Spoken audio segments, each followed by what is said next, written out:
for today's video, gagawa tayo ng toast vegetable. Bali, hindi ko na pala naipakita sa inyo kung paano ko ginawa yung toast. Sabihin ko na lang, nakalimutan ko. Gusto ko palang mag-vlog. Bali, ginawa ko lang naman yan. Kumuha ko ng humlaan, yung takip. Yun na lang pinagawa ko ng pangka yan para maging perfect circle. And then, kuha ko ng 4 na itlog.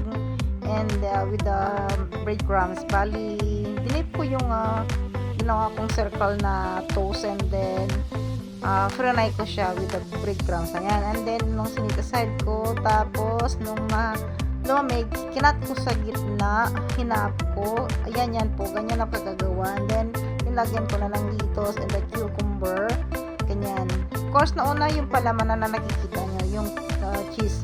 Yan lang, napakadali lang naman. Pero dating ginagawa ko, mayroon namang iba naman kasi na yung ibang ginagamit kong palaman, yung nuggets. Pwede naman nuggets, ang order sa akin ngayon is a vegetable. Bali, mayroon pa akong isang ginawa, yung potato and the eggplant. Yan po, tsaka yung konting tomato. Firanay ko siya, and then nung na-fry, ginisa ko lang sa kamatis at saka sa isang maji. Yun lang, napakadali lang naman gawin. Tapos ganyan din, pinalaman ko lang. Hindi ko nalilagyan ng cheese yun. Ayan, yung isa pong ganyan. Bali, vegetable ko lahat yung order sa akin. Ganyan lang, napakadali. And then, gawa po ako ng Arabic coffee or ligawa and chai. Yan lang po, napakadaling gawin. Ayan, nung una hindi ko alam. Pero nung tumagal-tagal, araw-araw ginagawa ko, yan na, napakadali.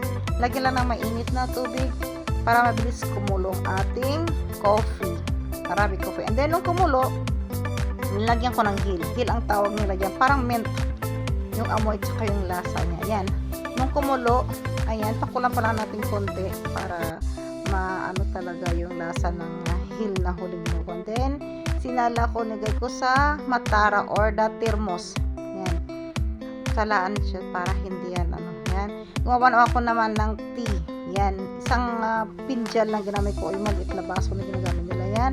Nilagyan ko konting tubig na mainit, halo-halo. Tapos next nilagay kong 3 tea nilagay ko. Ayan, ganyan, mix ko lang. Ganyan lang para siya, diba? Tapos na, ganun lang. Simple lang.